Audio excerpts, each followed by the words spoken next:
یہ تو جب نیومرلز بنے اس کے بعد جو ہے وہ اس کے اندر وہ آئے سمبلز آئے، مطلب ملٹیپلیکیشن کا سائن آیا، ڈیوائڈ کا سائن آیا، تو یہ اس کے بعد جا کے پھر یہ ایکویشن کی فارم بننا شروع ہوئی. ورنہ سے ایک سچویشن کو، جی بالکل بالکل ایسے ہی پہلے ورڈنگ ہوا کرتی تھی، وہ جو ایکویشن ہوا کرتی تھی وہ سینٹینسز ہوا کرتے تھے، پیراگرافس ہوا کرتے تھے، اور اس میں پہیلیاں ہوا کرتی تھیں، اور وہ پہیلیاں جو ہیں وہ ایکویشنز ہوا کرتی تھیں، جس میں آپ اس پہیلی کو سلجھانے کے لیے ایک ورڈ نکالتے تھے جس کو آپ فیکٹر کہہ رہے ہیں. جو فیکٹرائزیشن ہے وہ یہی ہوا کرتی تھی کہ ایک پہیلی ہے ایک لمبی سی، اس میں ایک ایسی ویلیو آپ ڈال دیں گے جس سے وہ سالو ہو جائے گی یعنی کوئی جواب مل جائے گا، کوئی جو ان نون کوانٹٹی ہے وہ مل جائے گی، یا سمپلیفائڈ اس کی فارم آپ کو پتہ لگ جائے گی. تو یہ اس طرح ہوا کرتا تھا. کوئی لنک ہو، جیسے کوئی مطلب میں سمجھتا ہوں کہ جیسے شاعری میں بھی اب ہم تختی کرتے ہیں تو یہ بھی نمبرنگ ہے.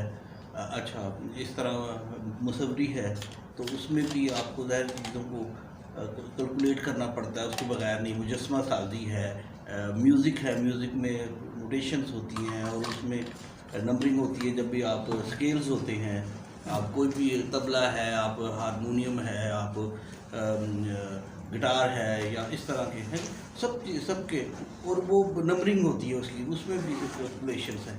تو کیا ایسی کوئی چیز اس کے ساتھ آپ نے اس کے ساتھ جوڑی؟ بہت کم. آپ یقین مانیں کہ مجھے کچھ زیادہ ملا نہیں، تو میں نے بہت کم لکھا، لیکن میں نے کچھ میتھمیٹیشین خواتین کے بارے میں ذکر کیا ہے جن کا حسن بہت زیادہ مشہور تھا. تو وہ اس میں رومیو نے جو ہے وہ اسی طرح ایک بہت بڑے میتھمیٹیشین کی بیٹی تھی جنہوں نے کمال کیا تھا اس وقت کے دور میں، جس کو کہتے تھے کہ وہ جو دور تھا وہ میتھمیٹکس کی اس علاقے میں ڈارک ایجز ہوا کرتے تھے. اس وقت کے ذکر ہیں وہ میں نے اس میں کیا ہے. پھر میں نے یونانیوں کی جو شیپس تھیں، خاص طور پہ جو ان کو محبت ہے جیومیٹری سے متعلق، جس طرح کی وہ شیپس بنایا کرتے تھے، مطلب میں نے اس میں لکھا ہے کہ لائن جو ہے وہ اٹ از کریکشن آف کیا کہتے ہیں پوائنٹس جو ہے وہ مطلب ان ایکسپینڈیبل لائن ہوتا ہے، اور جو لائنز ہے collection of lines is called کیا کہتے ہیں سرکل، اور سرکل اور collection of circles is called spheres. مطلب آپ دیکھیں نا کہ ایک ایسی لائن جس کو آپ مزید ڈیوائڈ نہ کر سکے وہ پوائنٹ کہلاتی ہے. مطلب اس طرح کی کوئی انٹرسٹنگ باتیں جو ہیں وہ میں نے اس میں ضرور شامل کی. تو میری کوشش یہی تھی کہ جو چیزیں ہیں وہ جو اس کو پڑھے ایک دفعہ وہ یاد رہیں اس کو.